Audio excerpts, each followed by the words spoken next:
يكسبوا ازاي؟ يكسبوا ازاي؟ مين اللي قال للواد ده يا باشا ان انا ممنوع من السفر؟ انا ما نطقتش ومش هنطق عشان الناس ما تضحكش على البلد. بقى اللي خد الفلوس بيتفسح واللي رفض هو اللي ممنوع. بقى اللي شتم هو اللي بياخد حبس واللي شتمه واخد ايقاف. اتفضلوا، كل حاجه بقولها لكم موجوده اهي، مش عايزين نقع. في حاجه في البلد غلط، في حاجه في البلد غلط. اهو عيل صايع تافه تافه. مين يا باشا اللي قال له مرتضى ممنوع من السفر؟ طب ما انا كنت ممكن اطلع المطار واتمنع رسمي وتبقى فضيحه عالميه واسحب بقى لعيبتي ما تسافرش، مظبوط؟ انما انا خايف على البلد، هو مش خايف عليها. يعني الله كل ده جوايا الاقي عيل صايع زي دون، صايع تاني صايع. ده شمام الواد ده. عادي شمام. عادي. سيادتك بتقول لي ان ده لرئيس الجمهوريه، ما هو لازم رئيس الجمهوريه يتدخل. ما هو الموضوع بقى اكبر من كل ده، عايز رئيس جمهوريه. وعايز اعرف مين اللي بيوصل لبعض الاجهزه المحترمه ان انا عامل احتقان. افتكرت الكلمه. انا اللي عامل احتقان في الشارع الرياضي؟ انا اللي عامل احتقان؟ واللي عنده الكلب الهربان الجربان اللي اسمه علاء كاسب يقول الكلمتين هو ينزلهم على الصفحات وانا اللي عامل احتقان؟ ورئيس تحرير النادي الاهلي، قناه النادي الاهلي، يقول لك ده استاذي ومعلمي. رئيس تحرير رئيس، لا مش شغال في الاخبار لغايه دلوقتي. مؤسسه قوميه قال لك، ابراهيم منيسي قال لك ده استاذي ومعلمي، وهو البقود اعلام الاهلي. انا اللي عامل احتقان يا باشا؟ طب انا بعيد بقى عن الاحتقان. انا اللي منع الموظفين عمال ينزلوا الشارع؟ انا اللي منع الجماهير تنزل؟ انا اللي عامل احتقان؟ انا اللي حرقت اتحاد الكوره؟ انا اللي حرقت نادي الشرطه؟ انا اللي سرقت الكؤوس؟ انا اللي عملت كارثه في بورسعيد؟ كل ده انا اللي عامل احتقان؟ بصراحه حاجه تقرف. ولا روح اعمل بقى اعتذر لمحمود اعتذر؟ ده ناخد اعدام. طب ليه؟ عشان طلعت انا متجوز واحده اسمها هاله. ها؟ ما هم كلهم اصحابي عارفين انا متجوز مين. من 74 من يوم ما اتخرجت وكيل نيابه وجبت لها محلل عشان طلقيه في سفاله كده. ودخلنا لقينا الصوره زكريا قال يا وسخ اسالوا نسوانكم يا كلاب مين مرتضى منصور. انا اللي اعتذر؟ ده احنا في حاله فوضى. سياده الرئيس من فضلك اتدخل زي ما الناس بتبعت لي. لا محتاجين رئيس الجمهوريه. سيادتك اتدخل، ولو انا غلطان عايز اتحاسب تاني وتالت ورابع. تقول لي سيادتك في 2 محمين في مصر، محمود الخطيب وممدوح عباس، محدش قادر ناحيته.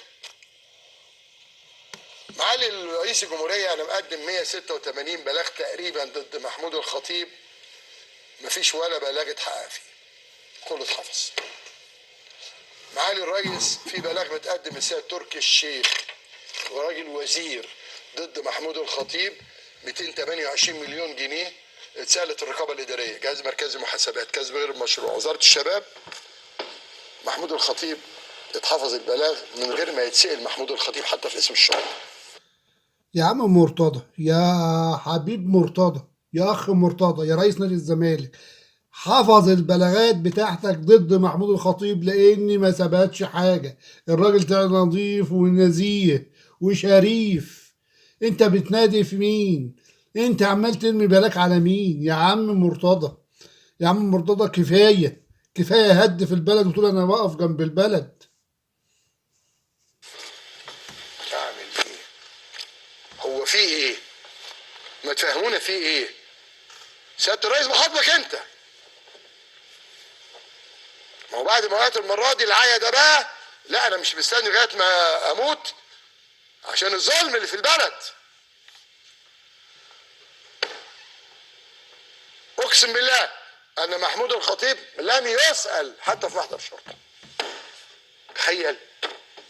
يا عم تقسم بالله ليه؟ ما احنا مصدقينك والعالم كله مصدق، لان الراجل شريف، الراجل ما خدش حاجه ورجعهم لصندوق تحيا مصر. انا مش عارف، طب انت مالك اصلا؟ خد مليارات من تركي الشيخ، انت مالك؟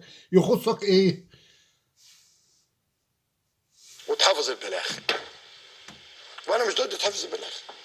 محمود الخطيب خد الفلوس، خدها. الاجهزه دي قدمت ما يفيد انه خدها. والله اللي حافظ البلاغ ضميره قدام ربنا. انا مش رقابي خالص. النيابه العامه انا اشتغلت فيها سنوات طويله.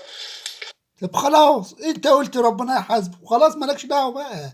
انت طالع تحامي على تدين محمود الخطيب خد فلوس وخد ملايين وخد ساعات، انت مالك؟ دي حاجه تخصك، وبعدين انت بتحاسبه ليه؟ انت مين اصلا؟ كيان محترم فوق دماغنا زي القاضي، انما اللي بيحصل ده كتير. لا بقى كتير قوي. وتقول لي انت ممنوع من السفر، عايز اروح مع اولادي اللي سافروا في وسطهم. ابو راسين اللي وسخ ده، ها، يقول لك ممنوع من السفر. مين يا باشا اللي قال له؟ مين اللي مع مين ومين اللي ضد مين؟ مين اللي منفذ على مين؟ مش هسكت خلاص. انا هي كلمة ابو راسين دي مش تنمر برضو ولا ايه؟ اتكلمنا في الموضوع ده وناشدنا الدولة، الراجل بتنمر على الراجل ويقول له ابو راسين.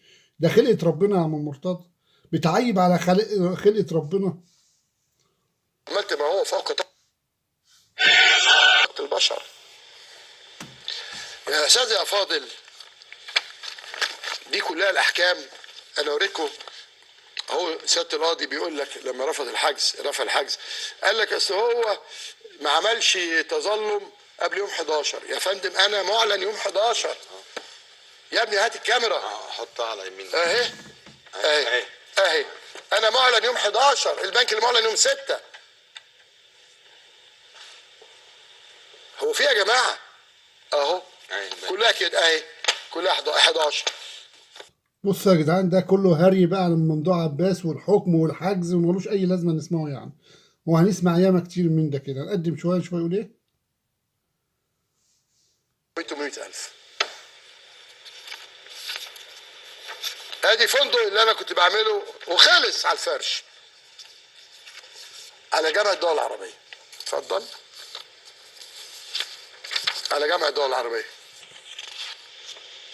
اتفضل كده اهو. بوفر لي بتاع 20 مليون جنيه في السنه. فندق اللي يعيبك. عملت فندق للاشبال ناشئين، بعمل فندق للكبار. خلص. وانت ماشي جامعه الدول العربيه هتلاقي مأذنه مسجد كبير دكتور محمد مشالي، تمام، على الفرش اهو. اتفضل. 44 جناح اهو. دي الاجنحه.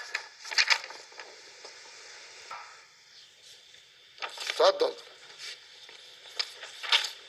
اتفضلوا يا جماهير الزمالك واعضاء جمعيه عموميه. لا مرتضى لازم يمشي ويروح يعتزل الخطيب.